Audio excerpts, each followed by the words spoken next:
नौजवान था और यतीम भी था। शौक बन गया दीन पढ़ने का। महल्लेदार इलाके वाले कहने लगे कहाँ से कमाएगा, ना बाप है ना माँ है ना घर है, कहाँ से।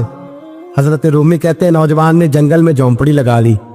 वहां वो सुबह मदरसे जाता, शाम को जंगल में रहता, वहां अल्लाह अल्लाह करता, सबक याद करता।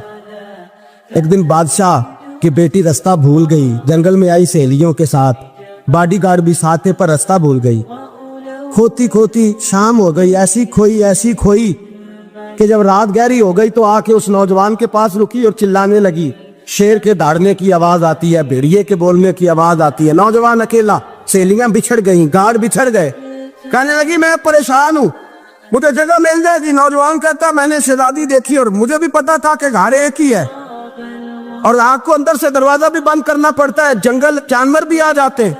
कहते मेरी छोटी सी कुटिया में, झोंपड़ी में वो आई, रो के कहने लगी सहारा कोई नहीं, अगर मैं पीछे निकलूंगी तो भेड़िए खा जाएगा। कहते मैंने उसे जगह दे दी। अकेली औरत, चिराग जल रहा है, सबक याद कर रहा हूँ। मेरे नबी पाक ने फरमाया जहां मर्द औरत अकेले हो तीसरा शैतान होता है। और शहजादी, वो बच्चा कहता है सबक याद करता रहा सारी रात।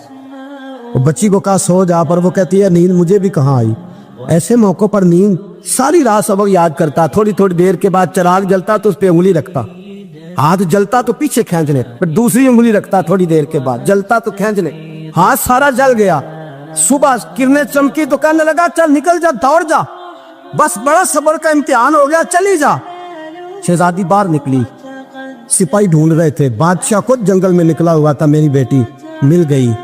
बादशाह तन्हाई में जाके कहने लगा बेटा मैं दुनिया को बताऊंगा कि मेरी बेटी खोई नहीं थी, सिपाही साथ ही थे। ये बड़ा मुश्किल होता है, बेटी तो भूल के भी रात कहीं रह पड़े तो लोग जीने नहीं देते, तो बेटा मुश्किल हो जाएगा मेरे लिए। कहाँ थी? उसने कहा नेक नौजवान के पास। उसने कहा बेटा मैं तो तेरी बात मानूंगा पर दुनिया नहीं मानेगी। अगर उस नौजवान ने किसी को बता दिया कि तू उसके पास थी तो फिर लोग मेरा जीना मुहाल कर देंगे। बेटा मैं मर जाऊंगा, मेरी मजबूरी ये है कि वो कहीं राज ना उगल दे वो नौजवान, उसे कत्ल करना पड़ेगा। औरत ने मिन्नतें की, उस बेटी ने कहा मेरे मौसम को मारोगे, रोई। और वो कहने लगा मैं बादशाह, वो मेरा अपना वकार है, मैं उसको छोड़ नहीं सकता। गिरफ्तार कर लाए सिपाही। वक्त तय हो गया सजा का। अकेले कारकोशरी में रखा गया, जो उसके खास एतबार वाले थे उनकी ड्यूटी लगाई। बादशाह ने बुलाया, पहले बिलम आया। औरत कहने लगी, बेटी कहने लगी एक दफा तो बुलाओ ना, एक सवाल बस पर्दे में रह के पूछना है और फिर जो आपका जी चाहे, मेरे मौसम को मारना तो है, तो मर्जी आपकी। सामने खड़ा किया, नौजवान पर्दे के पीछे, औरत खड़ी हो गई। बादशाह बीच बैठ गया। बीबी कहने लगी सारी रात बेदार मैं भी रही, सोया तू भी नहीं। वो जो तू चिराग के करीब हाथ लगा के जलाता था वो समझ नहीं आई। नौजवान रो पड़ा, कहने लगा क्या करूं, मैंने रसूलुल्लाह का दीन पढ़ा है, क्या करूं, मैंने हुजूर का दीन पढ़ा है। मैंने पढ़ा है कि जानी को सबसे नीचे दोज़ख के सबसे निचले दर्जे में जलाया जाए, उसे जहन्नमियों का पीप और रेशा पिलाया जाए, कंद खिलाया जाए। ये रवायतें पड़ी हुई थी। थोड़ी थोड़ी देर के बाद शैतान मुझे कहता था बदकारी कर ले। मैं अपना हाथ उसी वक्त जब शैतान मशवरा देता तो मैं आग पे करता। मैं कहता अगर ये बर्दाश्त हो गई तो वो भी हो जाए। जब हाथ जलता तो मैं समझ जाता नहीं तुझसे तो ये नहीं बर्दाश्त होती तो वो कैसे हो। फिर मुझे शैतान मशवरा देता कोई देख नहीं रहा तो बुलाने नहीं गया, खुद आई, मैं दूसरी उंगली लगा देता। मैंने हाथ जलाया और मैं समझ गया जब छोटे से चिराग की इतनी सी शमा की आग नहीं बर्दाश्त होती तो दोज़ख कैसे बर्दाश्त होगी। कहता मैं बाज आया। बादशाह ने ये कहानी सुनी, लफ्ज सुने तो चीख मार के रोया। कहने लगा तालिब इल्म तू तो मेरे नबी का सच्चा गुलाम है और मेरे रसूल के जो सच्चे गुलाम होते हैं उन्हें फांसियां नहीं दी जाती, उन्हें तख्त पर बिठाया जाता है। अब तुझे सजा नहीं होगी बल्कि मैं अपनी बेटी का निकाह तेरे साथ करूंगा और मेरे बाद इस सल्तनत का बादशाह भी तू ही बनेगा। अब वो नौजवान वहां नारे लगा रहा है, कहता लोगों तुम मुझे कहते थे दीन से क्या मिलता है, दीन से तो अल्लाह तख्त व ताज भी अता फरमा देता है। अगर नौजवान शर्मो हया वाले बन के रहे अल्लाह सारी इज्जतें दे देगा। देखे ना अल्लाह के फजल से इज्जत मिलती है और जब कोई इज्जतदारों जैसा काम ही ना करे। एक बात और अर्ज करनी है पर वक्त थोड़ा रह गया। जवानों मैं ना जब कभी परेशान होता हूँ ना तो मैं ये वाली बात खोल के पढ़ता हूँ वाला, ये बात ढारस बनाती है, ढारस तवानाई देती है, पूरा मजमून बांधा है। आला हजरत कहते हैं बैरूपिया था मदारी, रूप बदल बदल के दिखाया करता था, बादशाहों से इनाम लेता था। एक दिन औरंगजेब आलमगीर के पास आ गया, कहने लगा मैं रूप बदलूंगा, अगर आप पहचान ना सके तो मैं इनाम लूंगा। आपने फरमाया मैं कोई ऐसे वैसा बादशाह नहीं, कहा मुझे धोखा देना मुश्किल है, कहा नहीं मैं रूप बदलूंगा। हजरत औरंगजेब आलमगीर बड़े नेक बादशाह गुजरे, बड़े परहेजगार। वो बेरूपिया कहने लगा मैं रूप बदलूंगा, आप नहीं पहचान सकेंगे। फरमाया चल जितना तेरे अंदर जोर है लगा ले। हजरत ने ऐलान किया कि मैंने फौजी भर्ती कर दे, 2 माह के बाद टेस्ट होगा। वो 2 महीने दौड़ता रहा, रंग रूप बनाता रहा, आया टेस्ट देने, 2-3 सिपाहियों का इम्तिहान लिया, उसकी बारी आई तो 10 रुपए दिए, कहने लगे तेरे आने जाने का किराया मैंने तुझे पहचान लिया है। कुछ दिनों के बाद जाने लगे सफर पर, तो भिखारी आ गए खैरात मांगने, उसने भी सारे मुंह पर स्याही मार ली, कपड़े फाड़ लिए, सर के बाल मुड़ा लिए, पगे तक कटा ली, बदरंग होके आया। कासा आगे किया तो हजरत ने 10 रुपए डाले, कहने लगे तेरे आने जाने का किराया मैंने पहचान लिया है। कुछ दिन गुजरे तो टीचर की जरूरत थी, उसने मूंछें बड़ी कर ली, दाढ़ी नकली लगा ली, सर पे जिना कैप पहन ली, एक शेरवानी ले ली और हाथ में छड़ी पकड़ के आया। कहने लगा मैं उस्ताद हूँ, 2-4 बंदों का इम्तिहान लिया, उसकी बारी आई तो 5 रुपए दिए, 10 रुपए दिए, का तेरा किराया मैंने पहचान लिया। 2 साल गुजर गए, वो जब भी आता हजरत पहचान लेते। एक दिन सफर पे जा रहे थे, बहुत बड़ा लश्कर था, जिहाद करने जा रहे थे औरंगजेब आलमगीर, तो देखा एक पहाड़ी है, पहाड़ी पे लोग जा भी रहे हैं आ भी रहे। औरंगजेब आलमगीर पूछने लगे यहाँ क्या है? कहने लगे बाबा जी बैठे हैं दुआ करते हैं, अल्लाह के नेक बंदे हैं। औरंगजेब कहने लगे यार पुराने लोग सारे ही अल्लाह वालों को मानते, ये भी मुसीबत आई है जितनी नहीं आई है, सारे लोग ही मानते। कहने लगे जरा मैं दुआ न करा लूं, बच्चे काम जा रहा हूँ। औरंगजेब बादशाह थे, बादशाह लोग नाजुक मिजाज होते हैं, घोड़े से उतरे, बड़ी मुश्किल से पहाड़ी पे चढ़े, ऊपर गए तो लाइन लगी है, बाबा जी खार में बैठे। कहने लगे मैंने मिलना है, मैं औरंगजेब हूँ। उन्होंने कहा हमारा बाबा उस तरह का पीर नहीं कि अमीर आए तो रंग और हो, गरीब आए तो और हो, यहाँ अगर मिलना है तो लाइन में लग जाओ, सब एक जैसे। अब लाइन में खड़े हो गए, 50 आदमी आगे थे, कहते हैं 51वां नंबर था। थक गया धूप में खड़ा खड़ा, जब मैं पहुंचा गार के दाने तो मैंने बाबा जी के चेहरे पे नजर डाली तो बड़ा नूरानी चेहरा, बड़ी खूबसूरत लबो लहजा। मैंने कहा मेरे जैसा आदमी भी पगड़ी बांध ले तो अच्छा लगने लग जाता है, बड़ा खूबसूरत अंदाज। कहते हैं मैं उनके पास अत्ताहियात की हालत में बैठ गया। मैंने कहा हुजूर मैं जा रहा हूँ जिहाद करने, दुआ करना। बुजुर्गों ने हाथ उठाए, अल्लाह इसकी मदद फरमा, दीन को गलबा अता फरमा, इससे दीन का सच्चा पक्का सिपाही बना। फिर थपकी दी, 2-4 नसीहतें निकाल डाली, देखना जुल्म न करना, ज्यादती न करना, जब तू जीत खर न करना, गुरूर न करना, नसीहतें भी कर दी। कहते अब जब मैं उठा तो 2-4 दिनार बतौरे नजराना मुसल्ले के नीचे रखे और उल्टे कदम जब मैं गार से उतरा, उन्होंने रुमाल झाड़ा रोट के खड़े हो गए, कहने लगे आज नहीं तूने पहचाना, आज नहीं तूने पहचाना, मेरा इनाम बनता है, आज नहीं पहचाना, ला पैसे। औरंगजेब कहने लगा यार तूने हद कर दी, कहाँ चढ़ा कहाँ खड़ा रहा, धूप में थक गया, कमाल कर दी भाई तूने। पता तू क्या लेगा, अब तू जल्दी बता, वो कितने लोग पीछे धूप में खड़े हैं, लश्कर सारा खड़ा है, क्या लेगा? उसने कहा सबसे कीमती हीरे वो है जो तेरे सर के ताज में लगे हुए, मुझे तेरा ताज चाहिए। और भाइयों सुनना और याद रखना, मेरे आला हजरत कहते हैं बादशाह ने सर के ऊपर से ताज उतारा, बहरूपिये के कदमों में रखा और कहने लगे ये ले, और ये तो तेरा मांगने पर मैंने दिया है ना, मैं वापस आता हूँ तो आना, मैं अपनी मर्जी से भी तुझे दूंगा। तूने औरंगजेब जैसे बंदे को धोखा दिया, आना मैं उस वक्त भी दूंगा। वो देख बस बात खत्म हो गई, हाथ हो गई। देखकर कहते हैं जब मैं पलटा ना वापिस, बहरूपिये ने आवाज दी बादशाह ठहर जा। तो मैंने पलट के देखा तो कहने लगे ये अपना ताज ले जा, उठा और ले जा। मैंने कहा 2 साल बीत गए तुझे मेहनत करते, आज काबू आया तो ले जाओ। कहने लगा ले जा, मसला समझ में आ गया। मैंने कहा मुझे भी तो समझाना। कहते वो फूट फूट के रोया, उसकी आंखें बरस पड़ी, सैलाब की तरह आंसू बह निकले, तड़पा और रो के कहने लगा बादशाह मैंने झूठ मूठ रसूलुल्लाह की गुलामी इख्तियार की थी, झूठ मूठ की दाढ़ी, झूठ मूठ की पगड़ी, झूठ मूठ का फकर, मैंने झूठ मूठ नबी पाक का लिबास पहना है, तो तेरे जैसे बादशाहों के ताज मेरे कदमों में आ गए हैं। अगर मैं सचमुच रसूलुल्लाह का गुलाम बनूंगा तो अल्लाह क्या कुछ अता फरमाए, अल्लाह कितनी नेमतों से नवाजे। मेरे आला क्या फरमाते हैं, आला फरमाते हैं फरिश्ते भी करते हैं ताजीम मेरी, कौन जी? अल्लाह, ऐसा अकीदा भी कम मिलेगा जो बरेली के इमाम का अकीदा है, ऐसा भी कम। कहते हैं फरिश्ते भी करते हैं ताजीम मेरी। क्यों? फरमाने लगे फिदा होके उन पर ये इज्जत मिली। बगदाद के एक दरवेश आलिम थे, तो वो जब भी नमाज पढ़ाते ना तो किसी ताजर की 2 बीवियों के बारे में दुआ मांगते। तो जो है मेरी बात पर, नमाज पढ़ाते तो कहते अल्लाह उस ताजर की 2 बीवियों को अपनी खास रहमतें अता फरमा। एक दिन लोग उनके गिर्द इकट्ठे हो गए, कहने लगे बाबा जी बताएं तो सही वो बीवियां कौन थी जिनके लिए आप दुआ मांगते?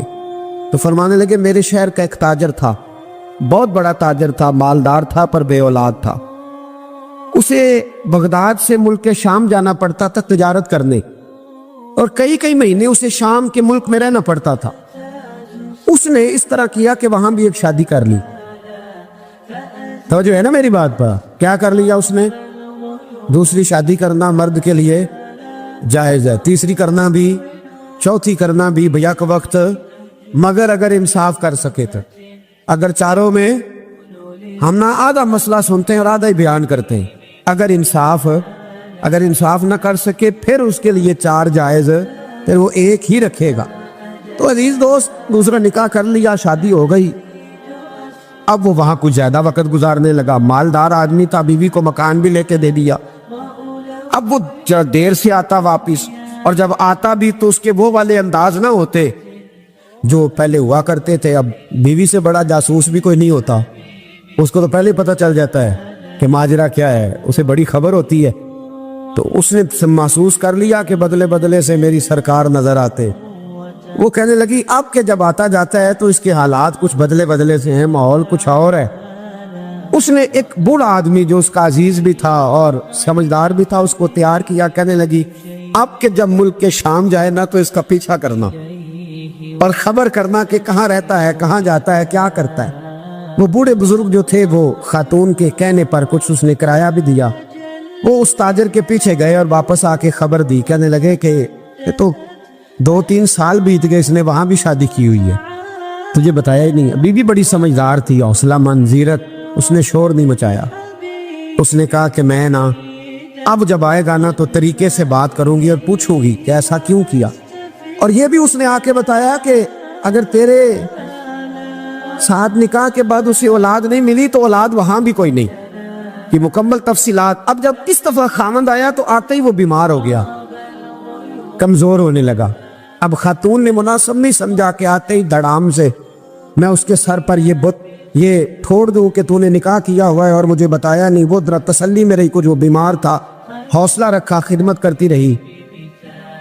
कुछ दिन गुजरे तो वो ताजर इंतकाल कर गया, फौत हो गया। अब राज खोल न सका, इद्दत गुजारी, और जब सारा माल जमा किया ना तो अशरफियों की बोरियां भर गई। सारा माल उस बीबी का, 4 बोरियों में अशरफियां, 4।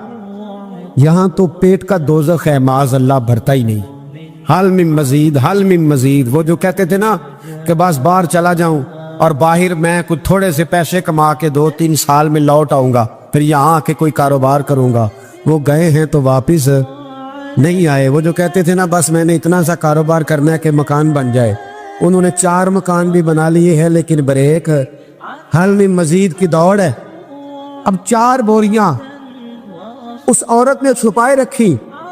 कोई बंदा नहीं जानता बगदाद में कि मुल्क के शाम में ताजर की दूसरी बीवी भी है। जब वो फारिग हुई तो उसने उस बूढ़े जासूस को फिर बुलाया और 2 बोरियां ऊंट पे रखी, खुद भी साथ बैठी और मुल्क के शाम गई। अल्लाह अकबर। वो बुजुर्ग कहते हैं मैं ऐसे नहीं दुआ करता। उसको जाके कहने लगी मैं अकेली वारिस नहीं हूँ, आधे की वारिस तू भी है। मैं अकेली वारिस नहीं, ये तक़सीम विरासत है, आधी की वारिस तू भी है। तो रख अपने पैसे, मुझे पता है उसने निकाह किया था पर मुझे बताया नहीं था, तो रख अपने पैसे, मैं तुझे दे रही हूँ, आधे तेरे हैं आधे मेरे हैं। उसने नजर उठाई तो रो पड़ी, कहने लगी नहीं अब ये सारे तेरे ही हैं। अगर तू अल्लाह से डरती है तो मैं भी रब से डरती हूँ, अगर तू मुस्तफ़ा करीम का कलमा पढ़ती है तो मैं भी उसी नबी की मानने वाली हूँ। कहा बात क्या है, मेरा क्यों है सारा? तो वो खातून कहने लगी वो 2 साल 3 साल से मेरे साथ निकाह था और उसने बताया था मुझे कि मेरी बीवी भी है, اور میں غریب تھی تو میرے والدین کو بھی بتایا تھا کہ میری دوسری شادی ہے. یہ مکان اس نے مجھے لے کے دیا تھا. میرے تمام اخراجات وہ پورے کرتا تھا, نان و نفقہ کا خیال رکھتا تھا. لیکن اب کہ جب وہ آیا تو وہ بیمار تھا. اس نے مجھے بتایا کہ مجھے طبیب نے بتایا ہے کہ میں شدید بیمار ہوں, شاید بچ نہ سکوں. تو کہنے لگی وہ مجھے کئی لاکھ روپے بھی دے گیا اور جاتے دفعہ مجھے طلاق بھی دے گیا, فارغ کر گیا. کہنے لگا تو جہاں چاہے میرے بعد نکاح کر سکتی ہے. اور کہنے لگا میں چاہتا تھا پہلی بیوی کو بتا دوں, موقع نہیں بنا اور اس کا دل نہ ٹوٹے, بتا نہیں پایا. لہذا وہ مجھے ڈھیر سارے پیسے دے چکا ہے, سارا میرا حصہ مجھے پہلے سے دے چکا ہے. میری بہن اب یہ 4 بوریوں میں سے 2 میری نہیں بلکہ 4 کی 4 ہی تیری ہے, تو ہی اس کی حقدار ہے. تو بزرگ کہتے ہیں مجھے بتاؤ جن کے اندر اس قسم کے تقوی کی جھلک ہو ان کے لیے ہر نماز کے بعد دعا مانگنی چاہیے کہ نہیں مانگنی چاہیے؟ حضرت عمر کے زمانے میں نا ایک نوجوان تھا, نیک تھا, مسجد جایا کرتا تھا رات کو. تو مسجد جا رہا تھا تو رستے میں ایک عورت نے دعوت گناہ دی. ابن عساکر نے اس کو لکھا ہے.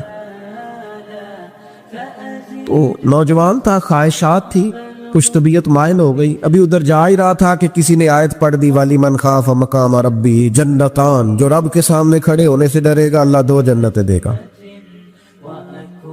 واقعی ڈر گیا, وہ واقعی ڈر گیا. اتنا ڈرا کہ بے ہوش ہو کے گر پڑا. بیماری سے لوگ بے ہوش ہوتے ہیں, پیسے ڈوب گئے بے ہوش ہوتے ہیں, بچے کے غم میں بے ہوش ہوتے ہیں. سچ بتاؤ کبھی خوف خدا سے بھی بے ہوش ہوتا کوئی دیکھا ہے؟ ہمارے ہاں تو روز مرہ ہی نہیں ہے بھائی.